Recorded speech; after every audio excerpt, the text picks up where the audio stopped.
Hello बच्चों, let's read the question. Juicy hair-like structures observed in the lemon fruit develop from. पूछा गया है कि लेमन जो है उसमें आपको कुछ जूसी हेयर लाइक स्ट्रक्चर्स मिलते हैं जब आप लेमन को काटेंगे. तो वो क्या है, वो किससे डेवलप हो रहे हैं. ऑप्शन दिए गए हैं एक्सोकार्प, मीजोकार्प, एंडोकार्प एंड इसके साथ एंडोकार्प. चार ऑप्शन दिए गए हैं, mesocarp and endocarp fourth option है.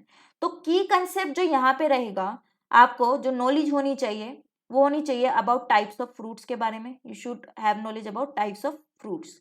अब टाइप्स ऑफ फ्रूट जब आप पढ़ेंगे तो आप उसमें क्या कैटेगरी पढ़ेंगे, एक सिंपल कैटेगरी पढ़ेंगे. और सिंपल में जब आप जाएंगे तो वहां पे आपको मिलेगा कि एक ड्राई होता है फ्रूट और एक होता है फ्लैशी. और फ्लैशी में फर्दर आप जब पढ़ेंगे तो आपको एक टाइप मिलेगा वहां पे हेस्पेरिडियम. और हेस्पेरिडियम में आप पढ़ेंगे कि उसमें सिट्रस फ्रूट आते हैं जिसमें हमारा लेमन भी आता है. सो टाइप्स ऑफ फ्रूट अगर आपको पता है तो भी ये क्वेश्चन आराम से हो सकता है. दूसरा अप्रोच इस क्वेश्चन का ये हो सकता है कि आपको फ्रूट्स के बारे में डायरेक्टली पता है कि फ्रूट की जो होती है वो क्या है, एक राइपेंड ओवरी है. फाइन. एंड ये किससे डेवलप हो रहा है, ओवरी से डेवलप हो रहा है. और जो ओव्यूल्स हैं वो सीड बना रहे हैं. इसके अलावा फ्रूट में पेरिकार्प प्रेजेंट होती है. पेरिकार्प क्या है, फ्रूट की वॉल है जो कि किससे बनी है, ओवरी की वॉल से बनी है आफ्टर फर्टिलाइजेशन. आपको अगर पेरिकार्प पता है तो पेरिकार्प के बारे में आपको पता रहेगा कि इसमें तीन आपको मिलता है पेरिकार्प में. एक तो सबसे आउटर मोस्ट जो होती है वो होती है एक्सोकार्प या फिर आप उसे बोलते हैं एपिकार्प. दूसरा होता है उसके अंदर मीजोकार्प और सबसे अंदर आपको मिलता है एंडोकार्प. आपको ये पता होगा तो आप आराम से बता सकते हैं कि जो जूसी हेयर लाइक स्ट्रक्चर होते हैं लेमन में वो क्या है, वो एक पेरिकार्प है. मतलब पेरिकार्प का भी सबसे इनर मोस्ट जो लेयर है एंडोकार्प, उसका वो मॉडिफिकेशन है. क्योंकि अगर आपने लेमन देखा है तो आपको पता है कि लेमन में सबसे अंदर आपको जब आप काटते हैं क्या मिलता है, जूसी हेयर लाइक स्ट्रक्चर्स मिलता है. हम स्क्वीज करते हैं जब लेमन को तो उसमें से जो जूस निकलता है उन्हीं हेयर लाइक स्ट्रक्चर से तो निकलता है.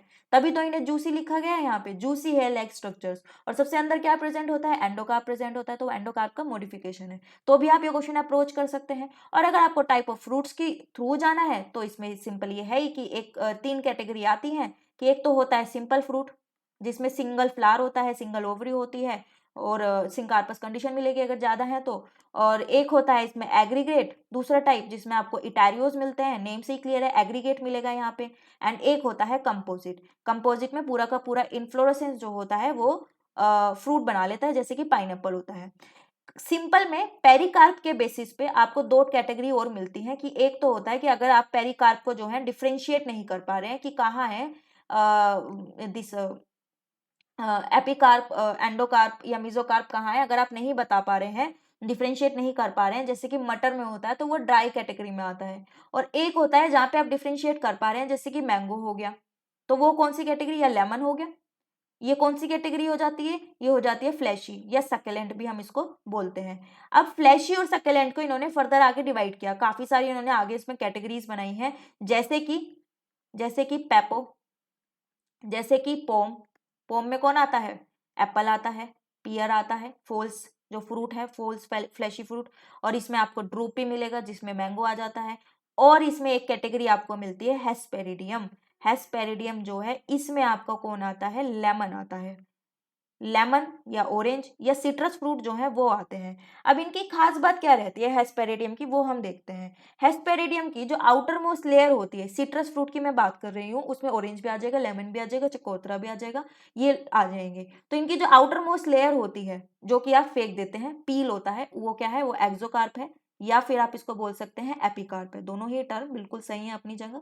एपिकार्प जो है ग्लैंडुलर होती है, आप इसको कभी लीजिए, ऑरेंज का जब छिलक उतारते हैं उसको ऐसे पिचकाते हैं तो उसमें से कुछ निकल के आता है ना, तो इसमें वोलेटाइल ग्लैंड्स प्रेजेंट होती हैं जिसमें जो है एसेंशियल ऑयल्स प्रेजेंट होते हैं. तभी तो ऑरेंज का जो पील होता है उनको फेस मास्क के लिए यूज किया जाता है, इसमें एसेंशियल ऑयल्स प्रेजेंट होते हैं. लेकिन ये टेस्ट वाइज अच्छा नहीं होता तो इसको खाया नहीं जाता, लेकिन वैसे यूज किया जाता है. इसके अंदर जो आपको व्हाइट कलर का कुछ एरिया दिखता है ये होता है मीजोकार्प जो कि है दूसरी लेयर पेरिकार्प की. फाइन. एंड तीसरी जो सबसे अंदर लेयर इसमें प्रेजेंट होती है वो होती है अपनी एंडोकार्प. अब एंडोकार्प जो है वो उसके अंदर जो है कुछ हेयर लाइक स्ट्रक्चर्स प्रेजेंट होते हैं, कुछ नहीं बहुत सारे होते हैं. पूरा लेमन या ऑरेंज देख लो वो बना ही इसी चीज से हुआ, हम स्क्वीज ही इसलिए करते ताकि इन हेयर लाइक स्ट्रक्चर से जूस निकाल सके. तो ये जो होता है hair like juicy structures present होते हैं juicy hair like structures present होते हैं, जो कि एंडोकार्प से बनते हैं। Juicy hair like structure present होते हैं, हेयर लाइक स्ट्रक्चर्स ये एंडोकार्प से बनते हैं एंड यही काम की चीज होती है, एडिबल भी यही होते हैं। फाइन। सो और इसके अंदर क्या प्रेजेंट मिलते हैं आपको, सीड मिलते हैं, सीड्स होते हैं ना काफी सारे। और ये आपको जो सबसे बाहर की लेयर है ये अगेन क्या है, ये एपिकार्प है, या फिर आप इसको क्या कह सकते हैं, एक्सोकार्प कह सकते हैं, एक ही बात है। तो लेमन का जो जूसी हेयर लाइक स्ट्रक्चर है वो किससे बन रहा है, एंडोकार्प से बन रहा है। तो सही आंसर क्या हो गया, थर्ड हो गया, एंडोकार्प। एक्सोकार्प तो हमारा है ही नहीं काम का, खाने के काम नहीं आता वो, और ना ही उससे जो है जूसी हेयर लाइक स्ट्रक्चर बन रहा है, और इसके इस्तेमाल है वो बात अलग है। मिजोकार्प कोई काम का नहीं है, मिजो और एंडो एक साथ नहीं हो सकते। तो third is the right answer. तो with this right answer is third, that is endocarp. I hope you understood it well. All the very best.